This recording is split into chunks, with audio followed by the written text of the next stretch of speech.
Hello and welcome to Season 9 of Movies and Tea. I'm your host as always, Al Jones, and joining me of course is my co-host Miss Kim Lowe. Hello.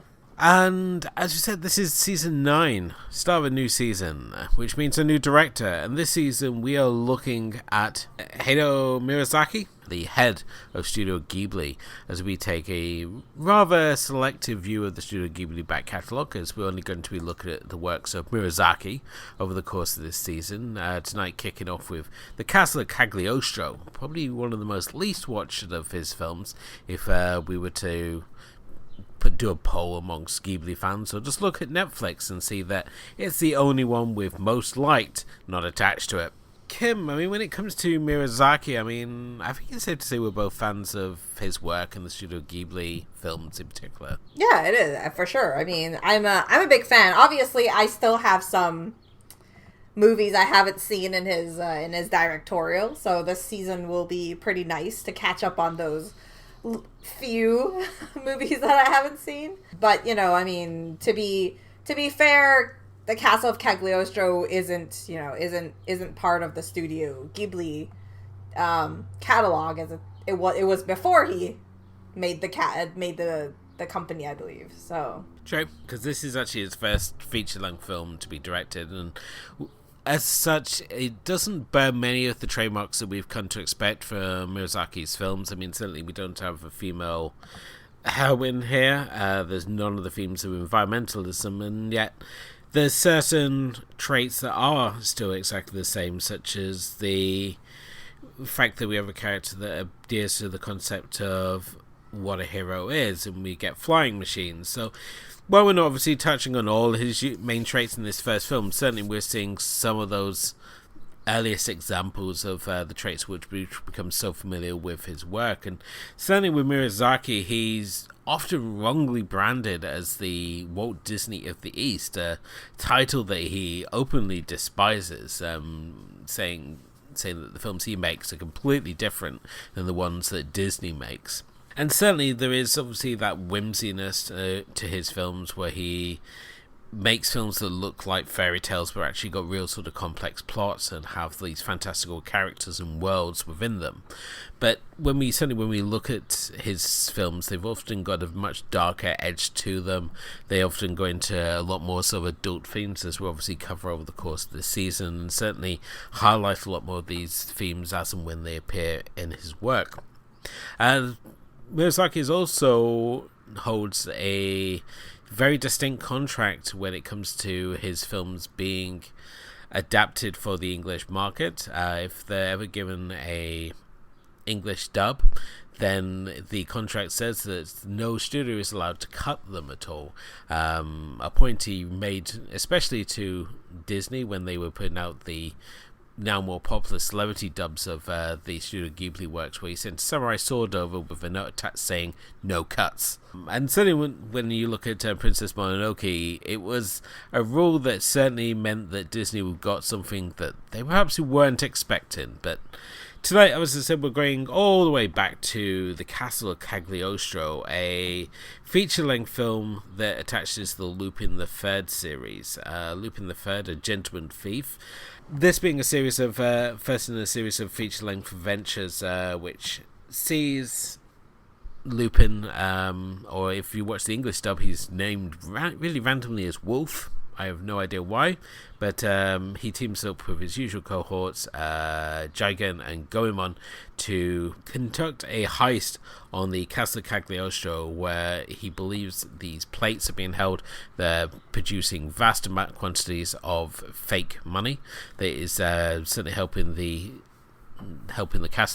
Cagliostro family maintain a hold on major players in the world stage, while at the same time also helping rescue a princess who is being forced into marrying the count as part of a larger scheme.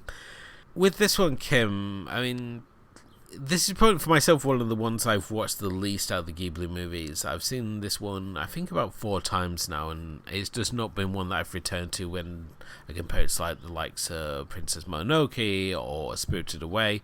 Even more some of the lesser titles like Pompoko, I think I've seen more times than I've seen Cagliostro. So what's your opening thoughts on it? I mean, the Cagliostro one is a movie that I ended up watching out of surprise because I always thought that Miyazaki's because of a blogathon back a few years ago, like maybe 5-6 years ago, and I had found it because I was going to do Miyazaki, and I originally thought his debut feature was Nausicaa, and then I realized it was Cagliostro, and Cagliostro is pretty fun. I mean, I don't really know anything about Lupin the Third series. So to me, I was going into this completely just with no knowledge of what I was getting into. For sure, I mean, it's really different from other Miyazaki films, mostly like the points that you listed. It's not a female heroine. At the same time, you also have these. It's very adventurous, and there's not really, and it's really more of like an action adventure, which is very clear cut compared to a lot of the other stories, which are set in more, fantasy and non-realistic type of worlds. So this one is really grounded in that sense where, sure, there's some parts of it which is a little odd when you think about it. Like some of the little things that happen feel very cartoonish and that sort of thing. But it's still, I think it's a really good starting point for him because the film is so much fun to watch. There's like these little turning points, and it still has that type of it still has that element of, even though you're trying, it's basically, the plot is really simple where it's just about him saving the princess while uncovering, trying to accomplish something that he originally had wanted to accomplish when he was a younger man. The first getting into this type of, I don't know what you call him, he's like what what do you call him again? I forgot. Anime? He's like What, anime? No. I mean, like his part. He steals things, right? So. Right. Yes, he's a gentleman thief. Yeah, gentleman thief. So I mean, he refers a lot in this film to when he was younger, and the fact that he knows about this counterfeit type of business that's going on. Yeah. I mean, Lupin the Third, he started originally as a character in the Japanese manga series, which was written and illustrated by the legendary manga artist Monkey Punch. The character itself, Arsène Lupin the Third, is said to be inspired by and often claimed to be the grandson of Maurice Leblanc's fictional character, Arsène Lupin, who was a gallant and famous outlaw, and he's apparently so smart at one point, even outsmart Sherlock Holmes, amongst his many claims. And as I said already, he's a gentleman thief. He likes to steal objects that are deemed to be impossible to steal, and often leaves calling cards to tell their owners that he's planning to steal them ahead of time. The series, prior to this film coming out, had produced two series, Lupin the Third Part 1 and Lupin the Third Part 2. We'd also had The Mystery of Mamo, the release a year before. And it was this series that Miyazaki basically cut his teeth on. He directed several of the series on it.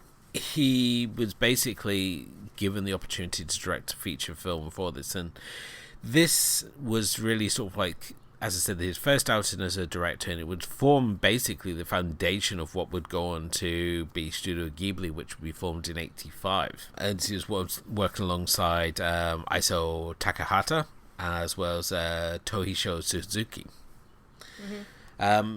Now, with as I said, with the character Lupin, he's very interesting as a thief, because normally when we see as characters of the thief, he's normally sort of like very sort of sneaky, very sort of professional, and with Lupin, he's more sort of like, he's got this professionalism to him, but he's also kind of a bumbling oaf. He's a ladies' man, he's a charmer, and he's also got a lot of sort of slapstick to him. So which makes him such an interesting character, and at the same time he's got an ongoing rivalry with the head of Interpol called Senegoto, who is constantly on this mission to try and capture him, and then the two often find themselves working together to overcome the larger threat, which is certainly the case here. This is something I love about Cagliostro, is that it's not just this one story about this guy trying to break into this seemingly impossible castle that we've told already that he tried it when he was a younger thief. He failed to do it, and certainly over the course of the film it takes him another 2 attempts to finally crack it. But at the same time, we've got Senegoto, who's going like the legal route and having these battles with the world leaders on trying to expose the Count as this counterfeit agent.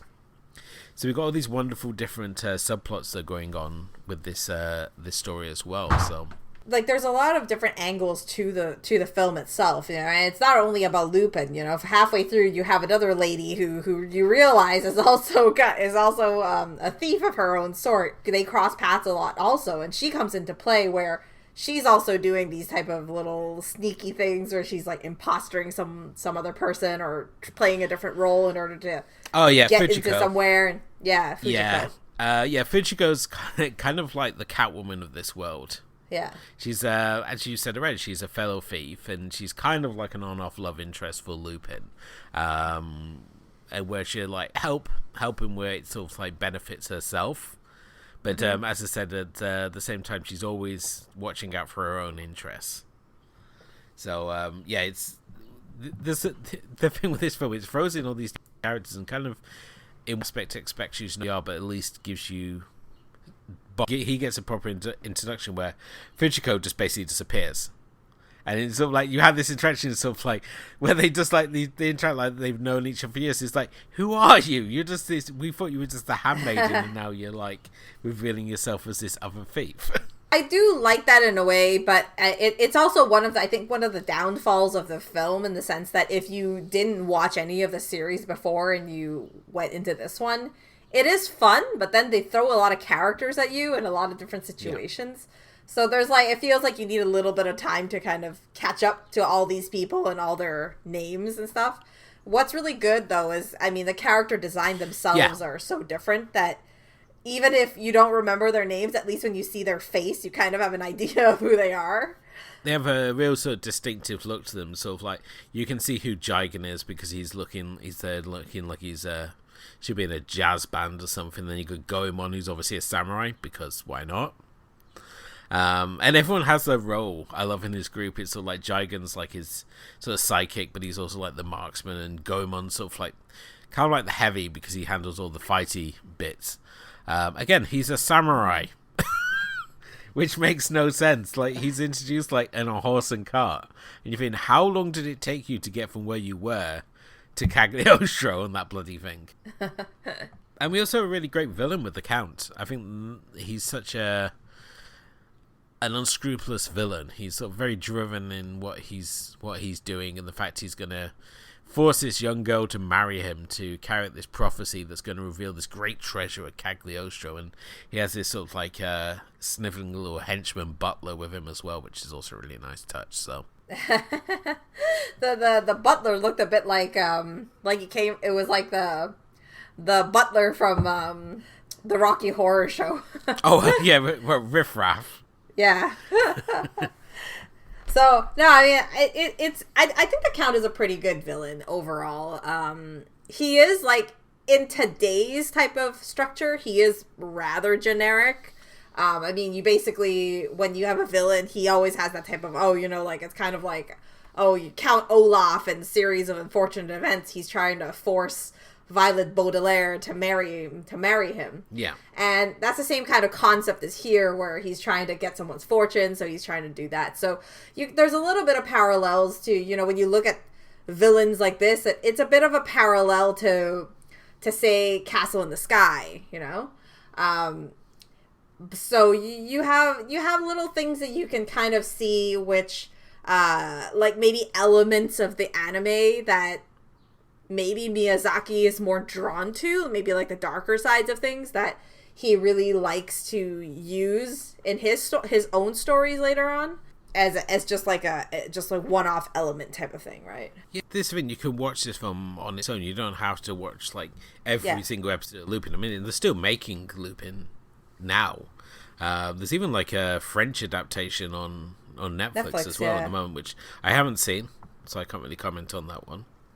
I don't know if he cruises around in a Fiat 500, which is got to be the most bizarre, like, of like all the vehicles of choice, this little farty little car. It reminds me a lot of Jean Reno's car in The Big Blue, just this tiny little car that he drives around in. And there's something about that opening sequence as well, where he pulls the raid on the casino, that I've seen, no matter how many times I've seen this film, I still love that opening where they're like introduced and they're like going down the wire and they've got the big bags of money, and then suddenly like the casino like bursts into life as they realize they've been robbed, and you got all the mobsters like jumping in the car, which he's sabotaged and stuff. And I think the opening is great though, because it really sets that tone that this is going to be a really fun adventure, no matter how dangerous or whatever the situation is.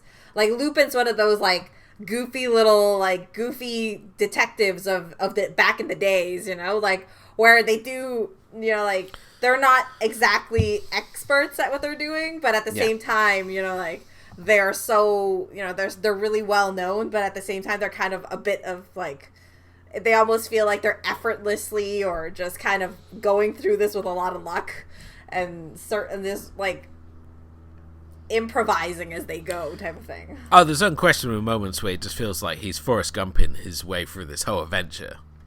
The scene where he swims up a waterfall in particular. Yeah. When he's like jumping from rooftop to rooftop. Yeah. There's all these moments where he like constantly gets out of his depth. He also has that classic anime trope of, I'm really injured, so I'm just going to consume vast quantities of food to make myself better, which I think has to be up there with like when you find turkeys in Streets of Rage and like it's all like that magically cures all your health. It's the weirdest trait in anime, but for some reason it's very charming. But at least it shows him like struggling to keep it down rather than just like looking like myself at a buffet. And they're just like, they're going, I don't know. I recently watched The Way of the House Husband on Netflix. Oh, right. And that show is super weird. Like, you thought any anime was weird. That movie, that series is just like wild. Like wild in the sense that everything that he does is unexpected. It's just so weird. Well, when you look at animes, there's a lot of things you accept. Like, we're both fans of Girls and Panzer, which is about an old girls' school where tankery is a selective. So, like, you can go and engage in mock tank battles as this extracurricular activity, which I thought was just wonderfully bizarre. But again, that falls into that whole other category of cute girls doing things, which I can't think of any other genre of media where we can just have it based around cute girls doing things. like if we were like to, you know, say we were to sell our series to Netflix and stuff, it's like, oh, what is it? It's like, oh yeah, it's just a bunch of cute girls doing things. That's it. If we get chased out of it, but because it's anime, you can get away with it. I think it's that bumblingness and the comedic moments that you have in this film, which I think just make it stand out from just being like, oh, another crime caper. Like this could easily have been like an Ocean's 13 style romp, where you've got like the super smart crook there who's going to carry it all out, and we're going to find out at the end how he like when he was messing up, he was intentional that he messed up. With Lupin, if he messes up, it's never intentional. It's more just interesting how he's going to get out of it. And we'll have these moments such as there's a trapdoor that gives the ride photos to the counts. Like the statue head photographs them as they fall through their head. You've got another scene where the guards of the castle are battling with Senegato's men on the stairs. And it's just this massive bodies that are pushing against each other, which... There's so much energy and detail in Miyazaki's sort of films that you're just so focused on all these little details, and you have a crowd, and none of these characters are sort of like lazily sort of filled in sort of stock characters. Everyone seems to be playing their part in this particular battle. They all got different actions. You get that sort of chaotic feel. And this is certainly something that we're going to see time and time again with Miyazaki's works, where he has these incredibly detailed worlds and characters and other things are less detailed because they just need to be functional. Certainly we see in like the case of the vehicles, unless it's something like flying machines, in which case if it's something that interests him, then he obviously spends a lot more time doing a lot more of the detail. And there's very few anime when we look at it that contain this level of detail. I mean, there's obviously standouts like Ghost in the Shell and Akira that do, but time and time again, it's just a reoccurring theme within Miyazaki's work where you just have this level of attention to detail, and I think certainly when you get into like the later Ghibli movies where he's obviously got a lot more clout, this detail only becomes a lot more sort of rich compared to like these early films like this and Valley of the Wind, like Nausicaa. Yeah, that's a fair point. You really can see that, I mean, because this is basically an adaptation that, you know, while he has his own type of imagination behind how he's executing the film as the director, there's a lot of things that aren't, like, I guess in terms of creativity, it's less open than the films that he does because of just, you know, like as we go along we're going to talk about it obviously, because it's going to be films that, you know, the movies that he directs and he writes most of the time, I believe. It really has a lot of his own type of personality in it, and there's a lot of depth to the movies that he's doing, which I guess for that reason Cagliostro, in that sense, maybe not only is it that maybe not everybody knows that that's Miyazaki's first film, but also the fact that it's so odd for him to be like that. But then it kind of makes Miyazaki feel like a normal director and not like just some guy who's like super great at fantasy, because like many of the directors that we've actually looked at also, a lot of them started with doing adaptations or sequels or something, or some type of work that's already established, right? Before they go off and do their own thing and then build a career out of it. Yeah, I think there's very few directors that we see their style right off the gate. I mean, there's obviously people like Del Toro, Sofia Coppola, who we saw establish their style very early on in their career. And there's other directors like Paul W.S. Anderson, Wes Anderson, whose first film is nothing like the films which followed. I mean, certainly with we saw with Paul W.S. Anderson when he did Shopping, it's nothing like Mortal Kombat, which really introduced a lot of his style and trademarks into it, which would carry on into his later films and all those Resident Evil movies that he made. Whereas if you look at someone like Del Toro, or as we said already with Coppola, they were very lucky in the fact that they got to make a film which is very reminiscent of their style, even sort of early on. They just sort of, as they were given bigger budgets and more sort of creative freedom, they just sort of grew their vision out. I'm just trying to think of like when it came to obviously with like Ang Lee as well. I think Ang Lee was another one who I think it took him a few films to really sort of find his style. When we look at those first films like Pushing Hats and The Wedding Banquet, it was really sort of, those early films were more sort of indie compared to the later ones, which is when he really sort of pushed his style across. So in terms of the story here, I mean, obviously it's essentially just one big heist movie that we're watching here. We're just watching someone try and fail and try again to rescue a princess and steal a treasure. I mean, in terms of the story, I mean, did you enjoy the story at all, or? No, the story is good. I mean, I don't mind things that are, you know, like I might call something generic, but it doesn't mean that it's not fun. I mean, it is a lot of fun because there's a lot of different characters in this, and I think that that's what really brings the movie alive. And then there's some, like, you know, over-the-top ridiculous bits. Like, for example, like, even the part that you were saying where he's trying to swim up a waterfall. Like, who does that, you know? But somehow they're able to do it, you know? Yeah, and you have that, and you have, like, nods to Chaplin's modern work, where he's going down through the gears, which it just defines all logic entirely. Yeah, and then you have, you know, like the part where he's like jumping across these like ridiculous rooftops and he suddenly ends up clinging onto the wall with absolutely his fingertips, you know?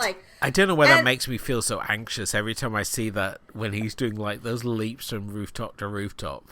It just makes me incredibly anxious for no apparent reason. It's like, it's not a real person, it's an animated character. And, you know, they add the sound cue, so it makes it even more, you know, that it's kind of like a fun, goofy little thing that they added in just to add to that comedic element. And I think it's, you know, like when you're looking at a film like this, I think sometimes a lot of that is what Miyazaki is so good at. And I obviously, we get a lot more of that in his later works when, he works with Joe Hisaishi, and where the soundtrack really brings the movie alive. Where this one, you really have those sound cues and that sort of thing, which really gives the movie its own type of, that this film is not something to be taken extremely serious. It's not particularly dark either. It's a lot of things that are really far from, the style that he establishes, even starting, from Nausicaa, basically. But it's still a lot of fun. I mean, I don't have a problem with seeing Miyazaki doing something that's just pure entertainment. Because, still, like we said before, the story does have a lot of different angles to it. It's not just about saving the princess. It's about revealing, the sort of thing. He's a bit like modern day Robin Hood, because he's like doing something bad, but it's kind of for the good. He has like this interesting moral compass at the same time.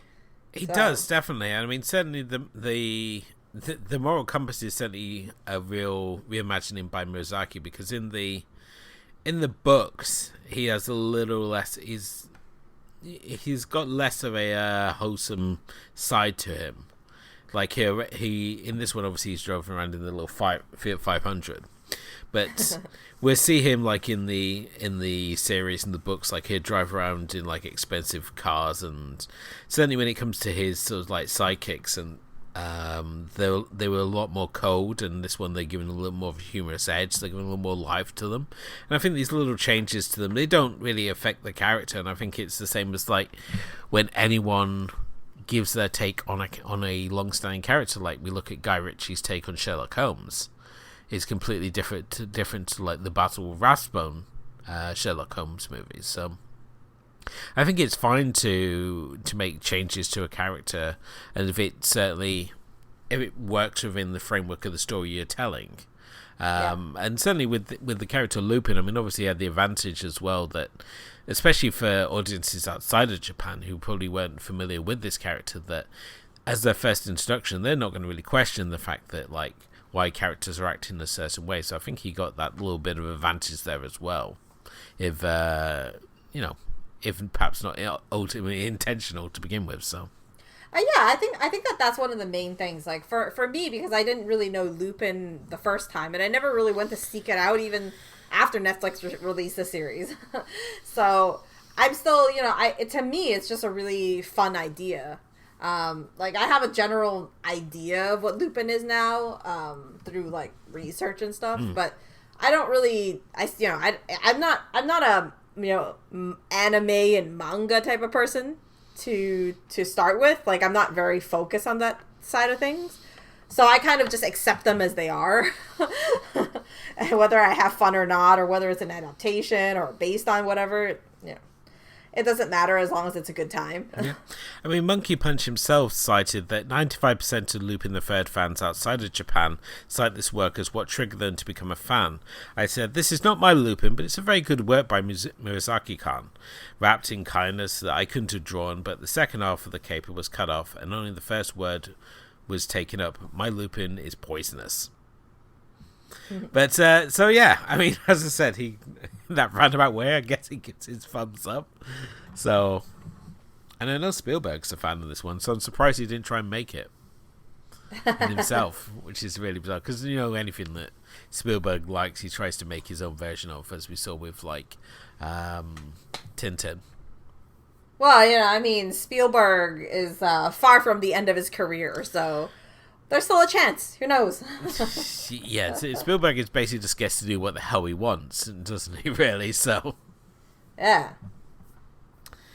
So, what a world that must be in, just to know that you just, like, hit that point in your career where you can just, whatever randomized idea you come up with, you can do it. So, like, he gets to go off and just remake West Side Story. James Cameron gets to go off and make 5 Avatar movies, which I hope is a roundabout way of him getting another Battle Angel Alita out. I'm hoping he's like goes, "Oh look, I made you all this money with Avatar 2. How about I get to executive produce like another Alita? How about that?" That would be really great. So, do you find it when you look at like some of the cultural stuff in this that it's kind of a bit odd looking at it as someone outside of Japan, such as like when we get the Count's wedding at the end, it seems to be attended by Ku Klux Klan members. I guess so. I mean, I don't know. There's a lot of things that sometimes culturally get lost. I'm always a little skeptical because the Lupin character feels like he's from, France, right?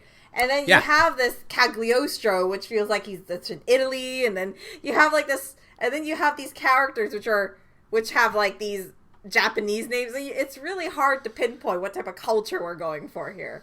So I basically tossed out that book in my head, and I was just accepting it for what it was, what it presented to me. But it was just, the Cagliostro seems to have its own culture. It's almost like, Vatican or something, like they have their own little world where, things are done a certain way in the Cagliostro, and you have to get married this way and dressed in this weird, light and shadow contrast and all that sort of thing. So I don't know. I didn't, to me, it wasn't like really, I don't know. It just felt really weird. It also has to like think, what sort of crazy architect puts the secret place to put the two rings in at the top of a clock? And not just at the top of a clock, on the front of the clock. It's like a real Harold Lloyd safety last sort of situation where you got to clamber up the front of a clock. But we do, I mean, it does obviously mean we get that wonderful chase sequence through the clock where they're escaping, like the Count and his men through there, and even like the wedding sequence where you've got Fujiko, who's like there posing as a reporter, and she's there reporting on Lupin busting up the wedding while she's there beating people up with a wrench. It's just great. We also get a henchman crush between clock gears, which is really kind of graphic as well. Yeah. That always shocks me. The fact we get two crushings. You never realize it was going to go into that direction, right? And then suddenly you have that moment, and it's kind of like, ew, whoa. Well, I mean, the whole chase sequence at the end would go on to inspire the Great Mouse Detective finale, which takes place inside Big Ben. At the same time, the Clock Tower fight would also inspire an episode of the Batman the Animated Series about the Clock King. And even like when we look at Disney's Atlantis the Lost Empire, where you got the water receding, that again, all inspired by Cagliostro. Oh, that's interesting. I never really drew the connection, but it's nice because there are a lot of scenes that are, at a clock tower, right? So it's, yeah. You forget with this film, when it was released, it was obviously released before these other films. This is the problem with animation. It doesn't really have so much a time in history, really, compared to like film, where like we look at a film from the 60s or the 70s, we can very much clearly see what it is. And often with animated films, it's hard to sort of place, like when you look at Great Mouse Detective, that was like 86. Yeah, because in my head that was like, because the amount of times they re-released it, that was like in the 90s. I remember Great Mouse Detective being a thing. Yeah, I mean, even Great Mouse Detective isn't really like, I always feel like it's one of the more underrated Disney films. Oh, I was about to say, you made me worried for a minute there, Kim. Huh? Yeah, I thought you were going to badmouth Great Mouse Detective. I was like, oh, blasphemy. Oh, no, I love Great Mouse Detective, but I always say Great Mouse Detective, and everybody looks at me like I'm some crazy lady who made up a Disney movie, like, so that's why like I stopped talking about it so much. No one remembers it. It's sort of like you got Disney Plus and you don't watch Great Mouse Detective. It's like first day I had it. That's like straight on there. I don't need to watch The Mandalorian. You kids have already ruined that for me already. Like 6 months prior, I don't need to watch that anymore. I mean, as we mentioned already, with the you can watch this with the dub, or you can watch it with the sub. Don't try and watch the sub and dub together because some bright sparkers put the original sub track alongside the dub track, and the two do not match up, so it will give you a headache. And yes, I mean, character names are changed that make no sense, such as Lupin being called Wolf. I don't understand why. Still, it makes no sense at all. Well, I mean, it could be because Lou in French is wolf, so when you call Lupin, then like, yeah, but maybe that's where it came from. I don't know. Lupin still You don't need to change. Lupin sounds like a character name enough that would be transferable across. Yeah, pretty much, because it's not like they changed Clarisse. So. Yeah, they don't change anyone else's name. Yeah. I mean, I think they changed the Senegatu's name slightly, but this one obviously doesn't have the big celebrity cast of the other ones will, but it's still a very good subtrack for it. So I've watched this with both the sub and the dub, and I think both are perfect exception. I think when it comes to Ghibli movies, I think they do some wonderful subtracks. Wonderful dub tracks for their releases, and certainly in the case of Kiki's Livery Service, I would argue the dub track is a lot stronger than the actual sub track, but we'll obviously discuss that when we get onto that film. Cagliostro is a film that shouldn't be slept on. I mean, it's obviously very different than the other movies in the Ghibli back catalogue or the Miyazaki back catalogue, whatever way you want to view it, but I think it's one that's definitely worth watching and worth your time. Absolutely, I agree. So that obviously brings us to the end of tonight's episode. Thank you, as always, for listening. If you haven't done already, please do hit the like and subscribe button wherever you happen to listen to us. Let us leave us a comment, leave us a rating. Let us know what you think of the show. Let us know what you think of Miyazaki and Cagliostro. What's your favourites? You can also contact us on Facebook and Twitter and Instagram. Come say hi to us there. And you can also check out our blog, which is moviesandteapodcast.wordpress.com, which has got our full archive of episodes, as well as the Friday Film Club, and where every Friday myself and Kim both pick a film to highlight, and sometimes themes, sometimes there's not, but it's a chance for us to talk about more of the films that we love. There's other bits of fun writing on there as well. But until next time, thank you for listening. And Kim, where are we going next? Yeah, we're going to be talking about Nausicaa of the Valley of the Wind, basically. Yes. Which is like an 1984 movie, so it was 5 years after he released Cagliostro. Definitely. We get to look at the themes of environmentalism, as well as what happens when you edit a Miyazaki movie. But that's obviously coming up in our next episode. But until then, thank you for listening, and thanks to my co-host Kim. And we'll be back next time to talk about Nausicaa, the Valley of the Wind. But until then, good night.